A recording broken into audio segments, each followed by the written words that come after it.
오늘 예수 그리스도 두 번째 시간 하나님의 말씀 전하도록 하겠습니다. 지난주에 예수님은 누구십니까?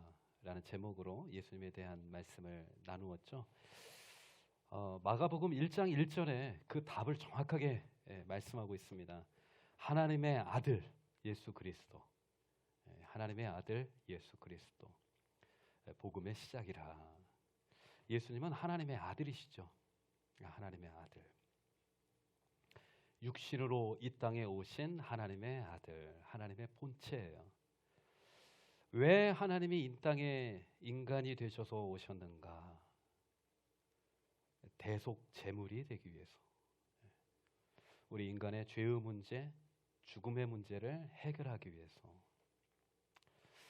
우리가 천국에서 예수님을 다시 보게 될 텐데 그것은 인간의 모습이 아닙니다. 요한계시록에 보면 아주 영광스러운 모습으로 예수님이 나타나고 계세요. 수많은 사람들이 기쁨으로 찬양과 존귀와 영광을 그 높은 보좌에 계신 그 예수님께 예배하는 그 예배의 대상이 바로 예수님이 되시는 거죠. 만왕의 왕이시오 만주의 주이신 예수님, 하나님 나라의 진정한 통치자, 그 예수님. 그 예수님을 우리가 천국에서 만나게 될 줄 믿습니다. 그런 예수님과 여러분은 어떤 관계세요? 여러분들은 예수님을 무엇으로 부르십니까? 다 관계라는 게 있잖아요. 관계에는 호칭이 있는데 예수님을 무엇으로 부르십니까? 저는 이렇게 부릅니다. 주님. 예수님은 저의 주님이십니다. 제 생명의 주인이시고 제 삶의 목적을 주신 내 삶의 주인이 되십니다. 오늘은 하나님의 부르심이라는 제목으로 예수님에 대한 두 번째 말씀을 나누도록 하겠습니다. 성경 그 복음서를 읽어보면 예수님의 삶과 사역은 네 가지로 집중해서 분류해 볼 수 있다고 그랬죠. 첫 번째가 뭐였죠? 예수님이 부르심. 두 번째는 가르치심, 치유하심, 그리고 보내심. 예수님은 제일 먼저 부르세요. 내게로 오라. 나를 따르라. 누구든지 목마르거든 내게로 와서 마시라. 초청을 해주시는 것이죠. 그리고 예수님은 가르치십니다. 하나님의 나라의 원리를, 하나님 백성의 삶의 원리를 가르치시죠. 그리고 또 치유해 주세요. 병든 거, 연약한 거, 귀신 들린 자 치유해 주시고 마지막에 보내십니다. 파송하시는 거죠. 아버지께서 나를 이 땅에 보내신 것처럼 나도 너희를 보내노라 하면서 성령을 부어주십니다. 예수님의 삶과 사역은 네 가지예요. 부르심, 가르치심, 치유하심, 보내심. 근데 오늘 본문의 말씀을 읽어보니까 이 네 가지 중에 뭡니까? 오늘은 부르심. 예수님께서 부르시는 겁니다. 부르시는 거예요. 그래서 오늘 말씀을 통해서 오늘 예수님이 어떤 분이신가를 좀 더 잘 알아가는, 더 많이 알아가는 예배가 되기를 바랍니다. 또한 주님이 우리를 부르실 때 아멘, 내가 주님을 따르겠습니다. 이렇게 고백할 수 있는 저와 여러분이 되기를 바랍니다.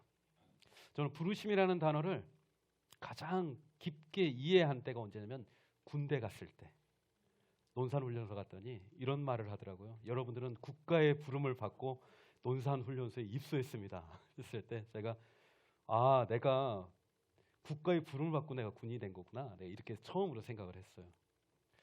제가 29살 때 신학교에 들어갔더니 거기서 또 이런 말을 해요. 여러분들은 하나님의 부르심을 받고 이 선지동산에 들어왔습니다. 이런 얘기를 해요. 그래서 우리 동기들끼리 서로 물어봐요. 너는 언제 하나님 부르셨어? 난 중학교 때. 형님은 언제 부르심을 받았어요? 나 직장 생활 하다가 좀 늦게 부름 받고 내가 여기 왔어.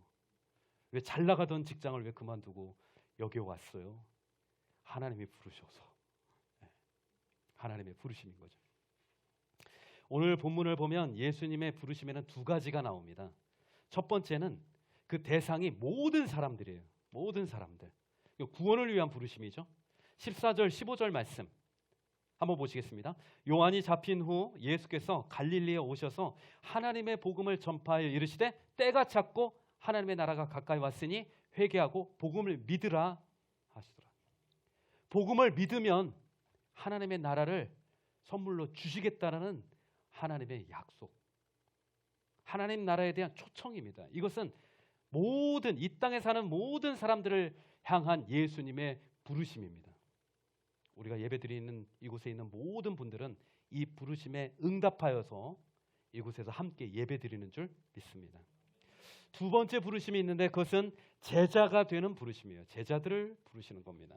하나님 나라의 일꾼, 주님의 일꾼으로서 부르시는 건데요. 17절 같이 한번 읽겠습니다. 17절 예수께서 이르시되 나를 따라오라 내가 너희로 사람을 낚는 어부가 되게 하리라 하시니 곧 그물을 버려두고 따르니라.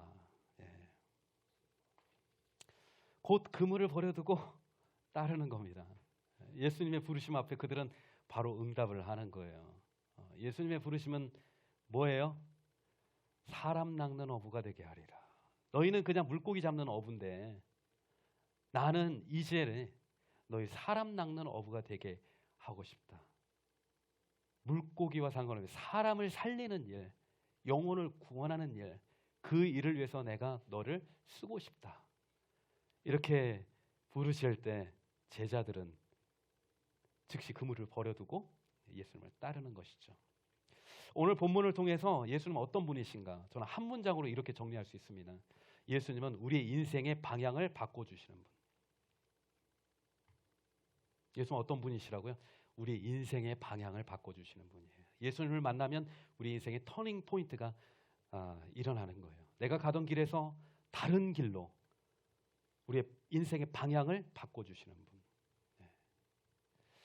여러분, 그물이라는 것은요, 어부에게서 생명과 같은 것입니다. 그물을 버린다는 것은 어쩌면 자기 자신의 전부를 버리는 것과 같아요.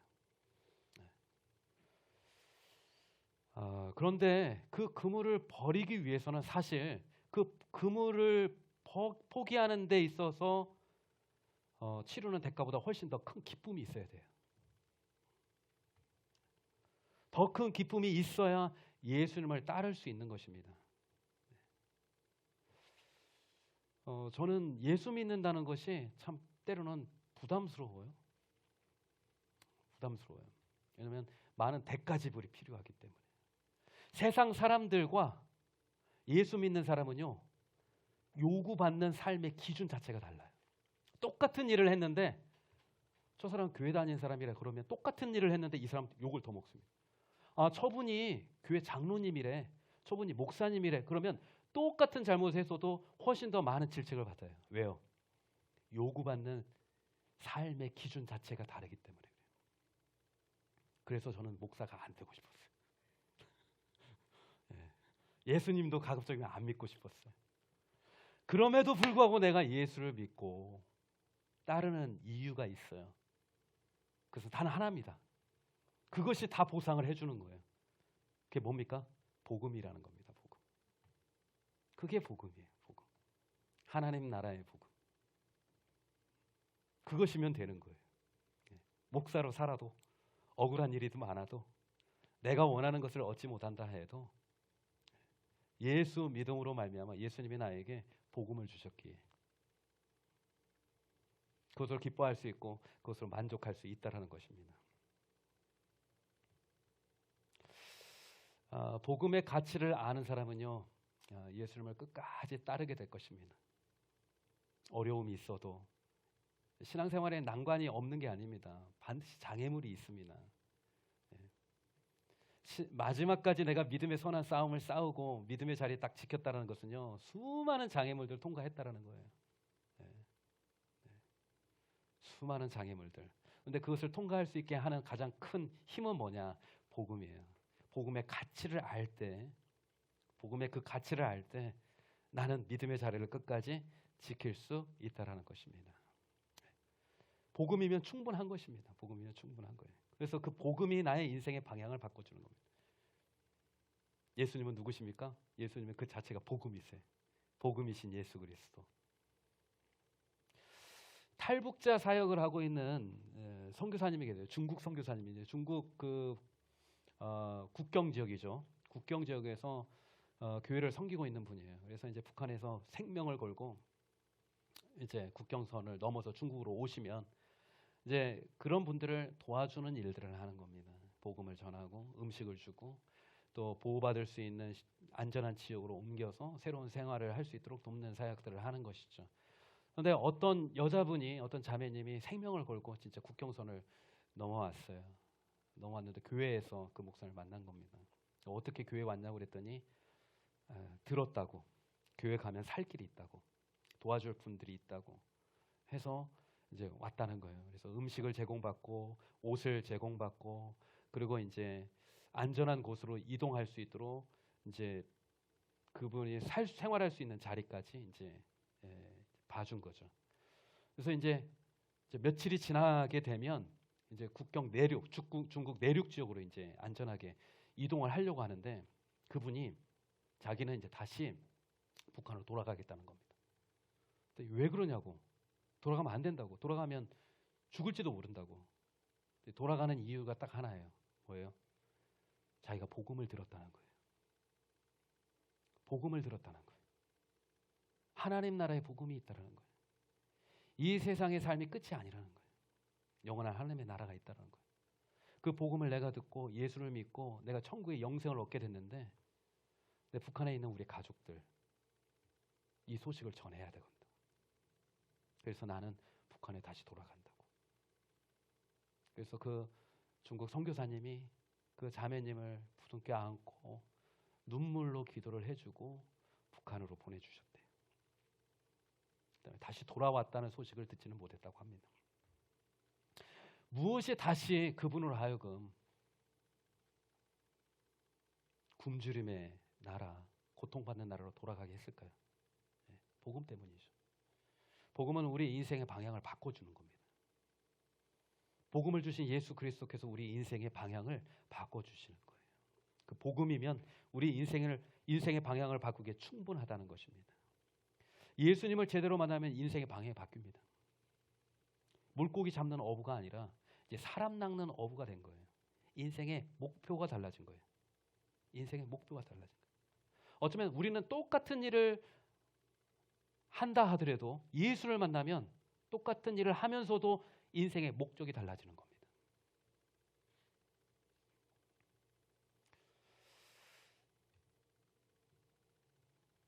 베드로와 안드레 그 어부들에게 예수님이 나를 따라오라 했을 때 그들은 무엇을 보고 예수님을 따랐을까요? 오늘 본문의 말씀 15절입니다. 15절 말씀 같이 한번 읽겠습니다. 이르시되 때가 찼고 하나님의 나라가 가까이 왔으니 회개하고 복음을 믿으라 하시더라. 그 그물을 버려두고 예수님의 제자들이 예수님을 따른 것은 딱 하나예요. 복음 때문입니다. 무슨 복음이요? 하나님 나라 복음.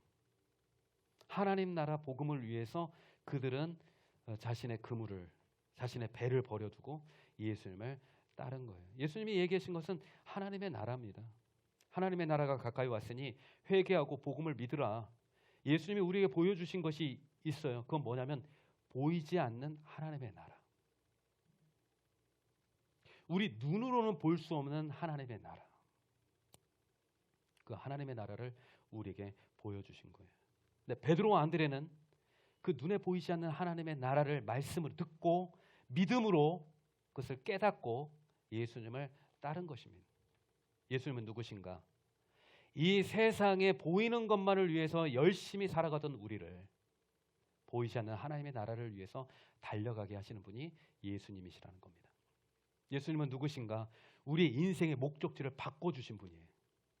예수 만나기 전에 우리 인생의 목적지는 어디입니까? 최종 목적지는 어디입니까?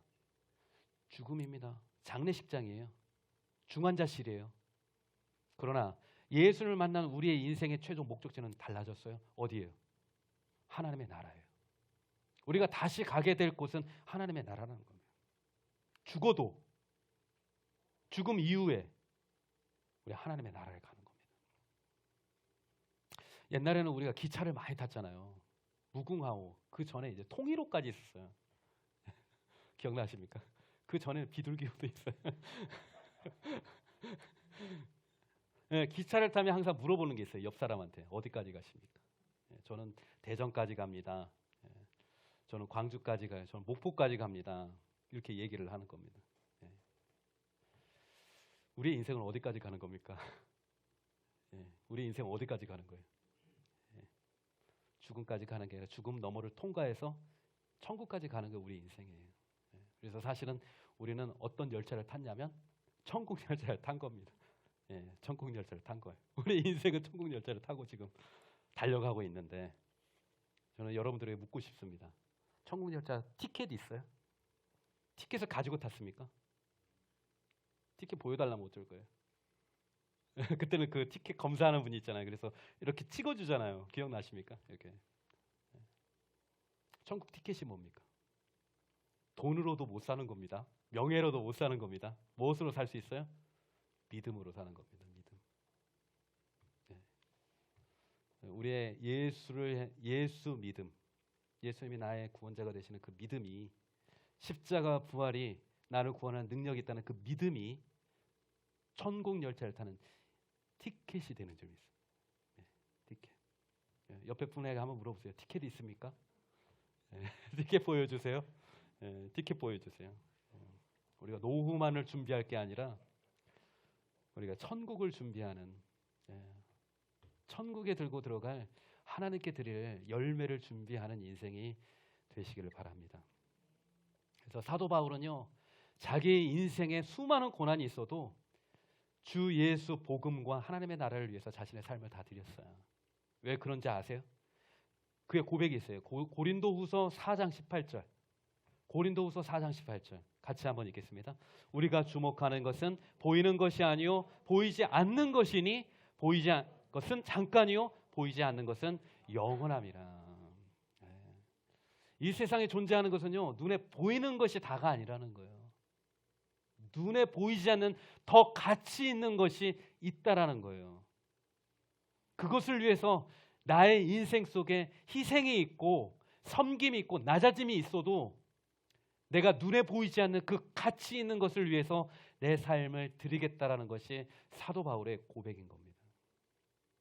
이 사도 바울의 고백이 우리의 고백이 되기를 주님의 이름으로 축복합니다. 예수를 믿는다는 것은 이거예요. 보이지 않는 것, 영원한 것을 보는 것. 그것이 예수 믿는 겁니다.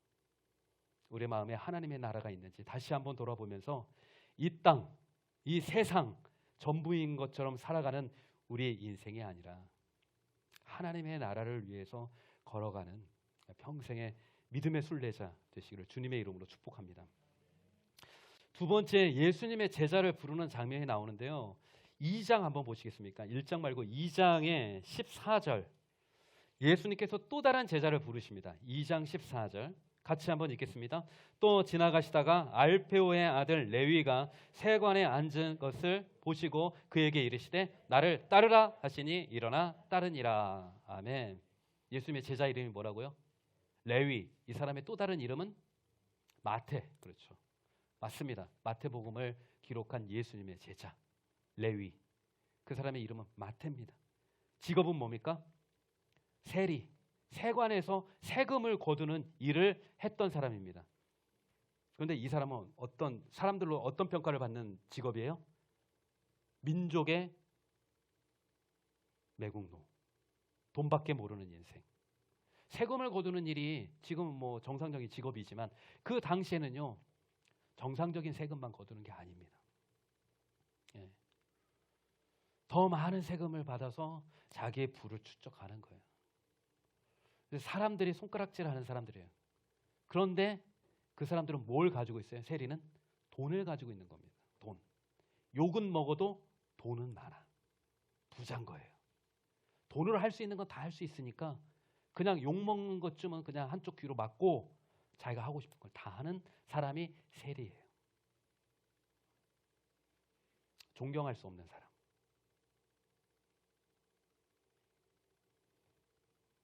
그런데 예수님께서는 그 세리를 부르시는 겁니다.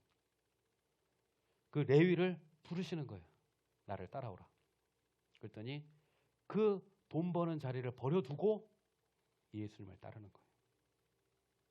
돈을 포기하고 아무것도 없는 예수님을 따르는 거예요.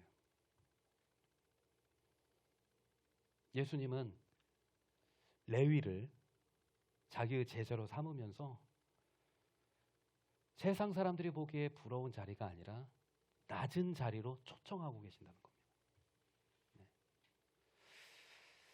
네. 하나님의 부르심은요, 세례 요한을 부르실 때 세례 요한은 어디에서 활동을 했어요? 광야에서 활동했습니다. 편안한 곳이 아닙니다. 광야는 사람이 살 수 없는 곳이에요. 그곳이 세례 요한의 사명지예요. 그러다가 감옥에 갇히죠. 하나님의 부르심을 받은 세례 요한이 감옥에 갇혔지만 하나님의 말씀을 계속 전하는 겁니다. 그러다가 어떻게 돼요? 그 인생의 끝이 어떻게 됩니까? 결국 사형 선고를 받고 죽게 되는 거예요. 이게 하나님의 부르심입니다. 사람의 본능 중에 하나가 뭐냐면 남을 이기고 싶어 하는 겁니다. 남을 이기고 싶어 하는 거. 남보다 잘 되고 싶어 하는 거. 남보다는 잘 되는 거. 뭐 인정할 사람들이 인정하지만 나는 너만큼은 내가 더 잘 살 거야. 어디를 가도 인정과 대접을 받고 싶은 것이 우리 사람의 본심입니다. 높은 자리에 앉고 싶다. 남들이 함부로 할 수 없는 자리에 앉고 싶다. 이것이 사람의 마음이에요.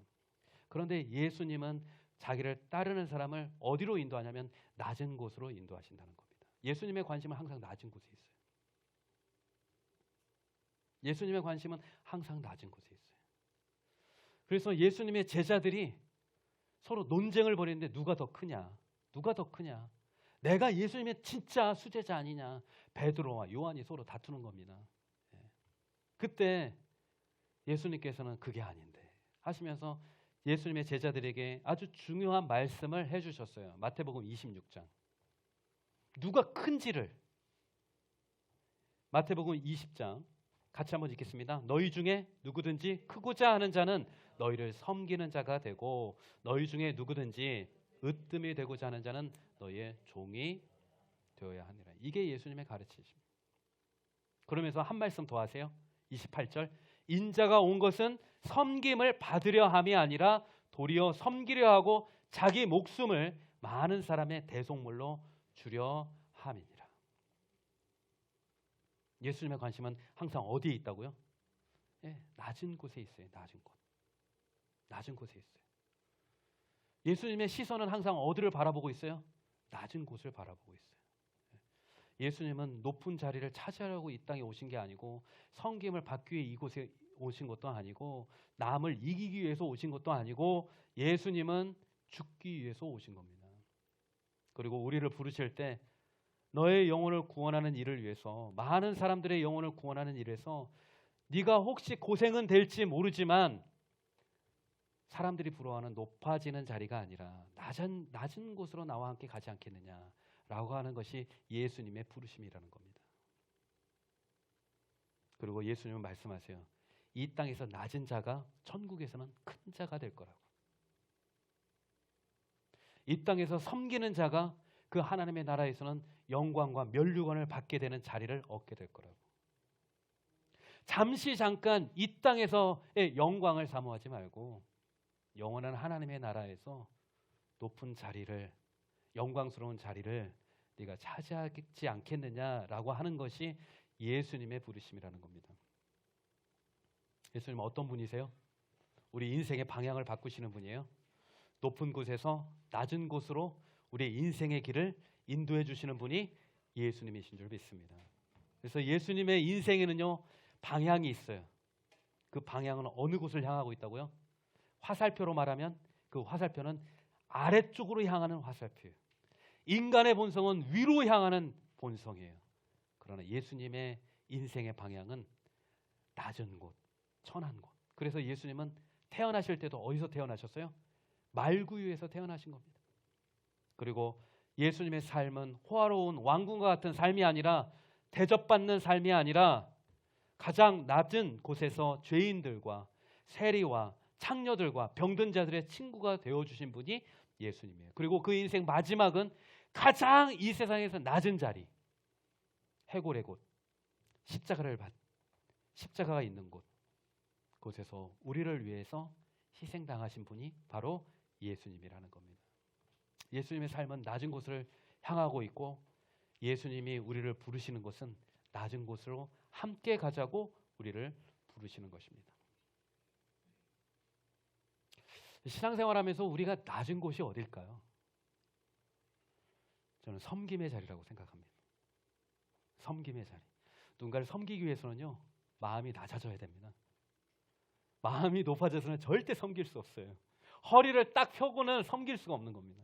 교회에서도요, 뭐 청소를 하려고 해도 허리를 굽히지 않으면 청소할 수 없어요. 내 손에 물을 묻히지 않으면, 요즘에 이제 진짜 찬물만 해도 이제 좀 약간 시렵더라고요. 섬기려면 내 손에 물을 묻혀야 되는 거예요. 그런 것이 낮은 거예요. 근데 하나님 왜 그런 낮은 곳으로 섬기라 하시는가? 그 섬길 때 비로소 하나님의 마음을 알게 되기 때문에 그래요. 섬길 때 비로소 영혼들의 마음을 얻을 수 있기 때문이에요. 한 영혼을 하나님께로 인도하는 것은요, 복음만 전한다고 해서 되는 게 아니에요. 낮아서 섬기고 사랑을 베푸는 것을 통해서 가능하다는 것입니다. 예수님은 우리 인생의 방향을 바꾸시는 분이에요. 우리 인생의 방향을 바꾸시는 분.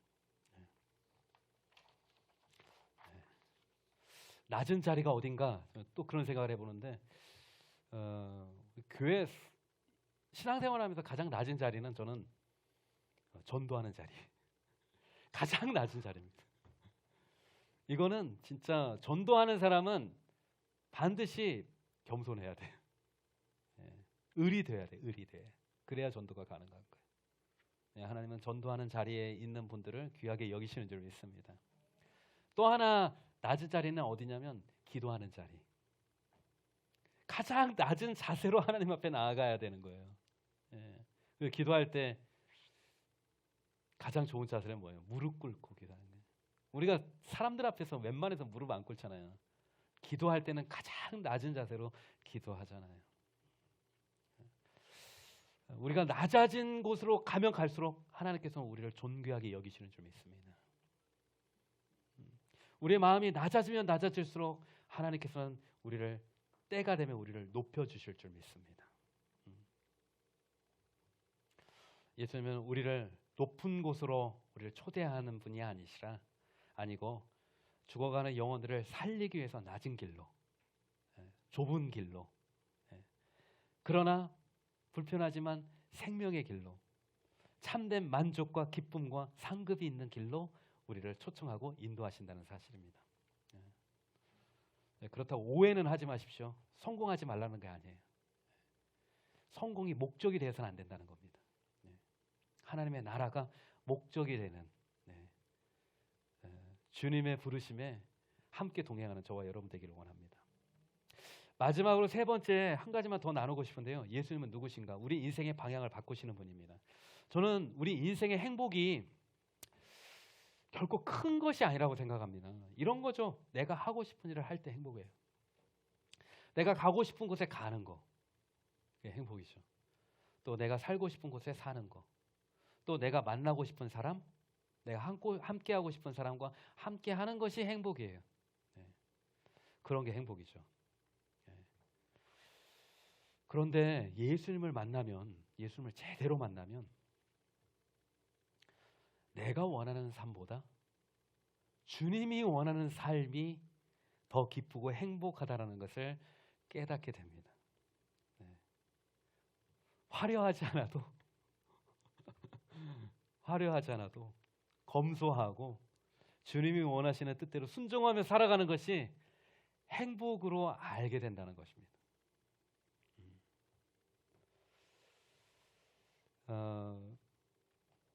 같이 젊을 때 신학교에 있다가 이제 선교지로 떠나는 친구들을 보게 돼요.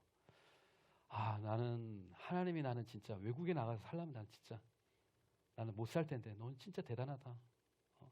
그 애들 몇 살 되지도 않는 애들 데리고 그 힘든 나라에 가서 평생을 살겠다고? 진짜 대단하다. 근데 그들이 한결같이 하는 얘기가 뭐냐면 이런 얘기를 해요. 안 가면 안 될 것 같다는 얘기예요. 안 가면 왜 안 돼? 이유는 딱 하나예요. 하나님이 원하시니까. 내가 거기를 안 가면 후회할 것 같다는 거예요. 내 인생.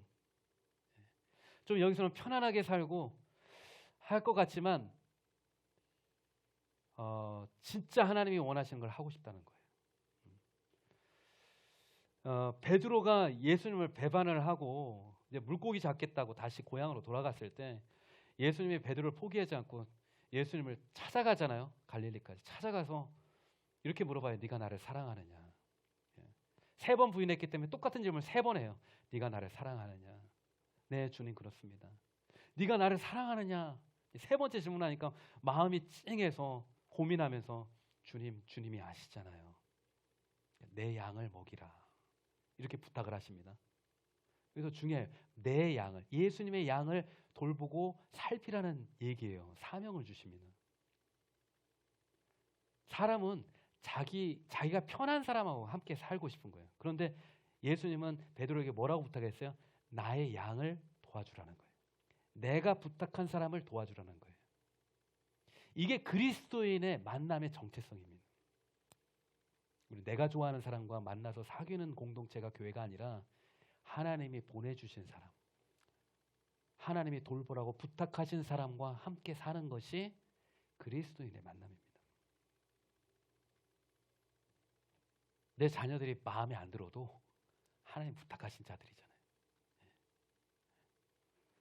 저도 그렇게 믿고 있습니다. 우리 교회 한 분 한 분은 우리 교회에 등록한 성도님인 이상 하나님이 나에게 기도하라고 섬기라고 부탁한 하나님이 보내주신 분이라고 저는 믿습니다. 그래서 귀한 겁니다. 어떤 분은 저하고 성격이 잘 안 맞아요. 저하고 취향이 달라. 그래도 그분이 귀한 것은 이유가 딱 하나예요. 하나님이 만나게 해주셨기 때문에. 하나님 만나게 해주셨기 때문에. 그래서 네가 나를 사랑하느냐, 네가 나를 사랑하느냐 3번 질문하고 난 다음에 예수님이 베드로에게 아주 특별한 말씀을 하십니다. 이게 요한복음 21장 18절 말씀인데 한번 보여주시겠어요? 예수님이 베드로에게 내가 진실로 진실로 내게 이르노니 네가 젊어서는 스스로 띠뛰고 원하는 곳으로 다녔거니와 네가 젊었을 때는 네 마음대로 다녔다. 늙어서는 이제는 네가 나를 인격적으로 만난 이상 네 팔을 벌리려니 남이 너를 띠뛰고 원하지 않는 곳으로 데려가리라.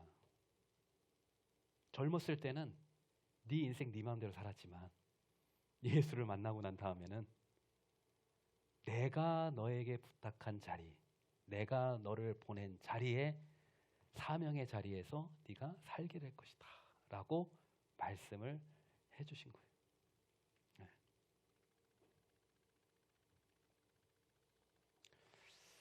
예수님은 어떤 분이신가? 우리 인생의 방향을 바꾸시는 분이에요. 내가 가고 싶은 곳에서 주님이 보내시는 곳으로 향하게 하시는 분이 예수님이시라는 겁니다. 예수 믿고 난 다음에는 중요한 결정을 할 때 좀 달라요. 주님, 제가 어떤 선택을 해야 됩니까? 묻게 된다는 것입니다. 주님, 제가 어디로 가야 될까요? 주님께 묻게 된다는 겁니다. 왜요? 내가 원하는 곳에 사는 것보다 주님께서 원하시는 곳에 사는 것이 더 복된지를 깨닫게 됐으니까. 주님이 뜻하신 곳에서 사는 게 복된 것을 알았기 때문에. 그래서 아브라함이 하나님께서 약속의 땅에 가라고 그랬을 때 가나안 땅에 가라고 했는데 그 땅에 기근이 있는 거예요. 굶주림이 양식이 없는 거예요. 그래서 그곳에 더 이상 안 살고 싶은 거예요. 그래서 어디로 갑니까? 애굽으로 간 거예요. 배고픔의 문제를 해결하기 위해서 애굽에 갔는데 애굽에 갔더니 배고픔보다 더 큰 문제가 생기는 겁니다. 인생이 그런 거예요. 그래서 그곳에서 하나님의 특별한 은혜로 자기 아내를 다시 돌려받긴 해요. 그때 깨닫게 됩니다. 아, 하나님이 보내신 곳에서 머무러 사는 것이 복된 것이구나라는 것을 그때 깨닫게 됩니다. 예수 믿는 사람은요, 내가 원하는 곳에서 내가 원하는 사람과 사는 것보다 하나님이 원하시는 곳, 하나님이 뜻하신 곳, 하나님이 보내신 곳에서 하나님이 부탁한 영혼들과 함께 기도하며 섬기며 살아가는 것이 복되다는 것을 깨닫는 자예요. 예. 기독교인이 된다는 것은, 한 교회 지체가 된다는 것은 그냥 말로만 되는 게 아니에요. 우리가 주님이 보내주신 곳에 있느냐, 그것이 결정하는 겁니다. 주님께서 부탁하신 영혼을 내가 끝까지 품고 섬기고 기도하느냐, 그것이 결정하는 겁니다. 하나님께서 우리를 광야로 보내주시면 거기에 이유가 있는 겁니다. 하나님이 좁은 길로 가라 하시면 사람이 가지 않는 좁은 길에 가라 하신 이유가 있는 거예요. 목적이 있는 거예요. 왜요? 그것이 생명의 길이기 때문에, 그것이 영생을 얻는 길이기 때문에, 그것이 진리를 얻는 길이기 때문에 하나님께서 때로는 외롭고 힘든 그 길을 홀로 걸으라 하실 때는 그 길을 걸어야 돼요. 왜요? 그것에 하나님의 뜻이 있으니까. 억울하고 답답한 시간을 보내야 한다면 보내는 것이 결국 나에게 유익이 된다는 것을, 내 영혼에 유익이 된다는 것을, 내 인생에 유익이 된다는 것을 깨닫는 자가 그리스도인이에요. 세월이 진짜 빠르고 빠릅니다. 저와 여러분들의 인생 속에 나의 길에 서 있는지, 아니 주님이 보내신 곳에 있는지, 주님께서 말씀하실 때 낮은 곳으로 가라, 섬기는 곳으로 가라, 좁은 길로 가라 할 때 그 길이 생명의 길, 나를 온전히 높여주시는 길, 나를 존귀케 하시는 그 기름을 믿고 순종하며 그 길을 따라가는 저와 여러분 되시기를 주님의 이름으로 축복합니다. 우리 함께 찬양하겠습니다.